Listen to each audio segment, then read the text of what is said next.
રાજ્યસભામાં ગુજરાત કોંગ્રેસનો ખેલ થઈ જશે ખતમ। શું રાજ્યસભામાં ગુજરાત કોંગ્રેસ ગુમાવશે પોતાનું પ્રતિનિધિત્વ? ગુજરાતમાં સત્તા પરિવર્તન લાવવાની આશા સાથે કોંગ્રેસ પાર્ટીએ જન આક્રોશ યાત્રા શરૂ કરી છે।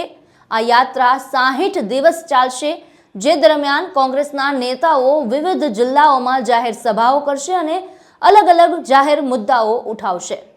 કોંગ્રેસના નેતાઓનો દાવો છે કે ગુજરાતના લોકોમાં ભારે રોષ છે અને 2027ની વિધાનસભાની ચૂંટણીમાં ભાજપ સરકારને ઉથલાવી દેવામાં આવશે, પરંતુ તે પહેલા ગુજરાત કોંગ્રેસનો રાજ્યસભામાં ખેલ પૂરો થવા જઈ રહ્યો છે, કારણ કે કોંગ્રેસની છેલ્લી બેઠક પણ હવે જોખમમાં છે।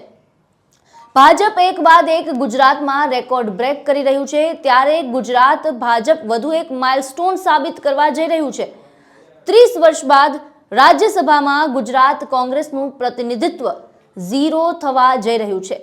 ભાજપની જંગી બહુમતી સામે રાજ્યસભાની ગુજરાતની તમામ બેઠકો પરથી કોંગ્રેસના સુપડા સાફ થઈ જશે અને ભાજપનો દબદબો જોવા મળશે, કારણ કે કોંગ્રેસના ધારાસભ્યોનું શક્તિબળ ઘટતા ચૂંટણીમાં કોંગ્રેસના શક્તિસિંહ ગોહિલની એકમાત્ર બાકી બેઠક પણ ગુમાવાશે।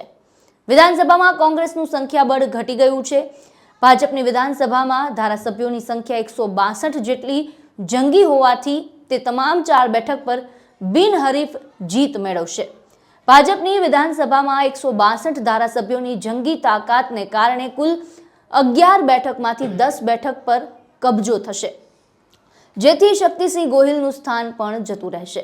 આગામી વર્ષે રાજ્યસભાની 4 બેઠકો માટે ચૂંટણી યોજાશે। હાલ 3 બેઠક, આ 4માંથી 3 બેઠક છે તે ભાજપ પાસે છે, જેમાં રામ મોકરિયા, રમીલાબેન બારા અને નરહરી અમીન છે તેનું નામ છે તે સામેલ છે। તો ચોથી બેઠક પર ગુજરાત કોંગ્રેસમાંથી શક્તિસિંહ ગોહિલ છે, પરંતુ કોંગ્રેસની આ છેલ્લી બેઠક પણ જોખમમાં છે।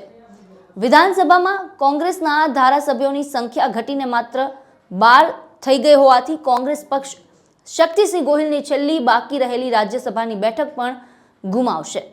આ ઘટના ગુજરાતના રાજકીય ઇતિહાસમાં પ્રથમ વખત એવો માહોલ સર્જશે જ્યારે રાજ્યમાંથી કોંગ્રેસનું રાજ્યસભામાં કોઈ પ્રતિનિધિત્વ નહીં હોય। હાલમાં ગુજરાતમાંથી રાજ્યસભાના સભ્યો પૈકી જેપી નડ્ડા અને સુબ્રમણ્યમ જયશંકર છે તે પણ કેન્દ્રીય કેબિનેટનો જ ભાગ છે, ત્યારે આગામી સમયમાં હવે શક્તિસિંહ ગોહિલની પણ રાજ્યસભા બેઠક જતા ગુજરાત કોંગ્રેસ રાજ્યસભામાંથી પ્રતિનિધિત્વ ગુમાવશે। આ સમગ્ર મામલે આપના વિચારો અમને કોમેન્ટ બોક્સમાં જણાવો અને આપને અમારો આ વિડીયો કેવો લાગ્યો તે પણ અમને કોમેન્ટ બોક્સમાં જણાવો। અમારી ચેનલને જો તમે સબસ્ક્રાઇબ ના કરી હોય તો સબસ્ક્રાઇબ કરવાનું ભૂલશો નહીં।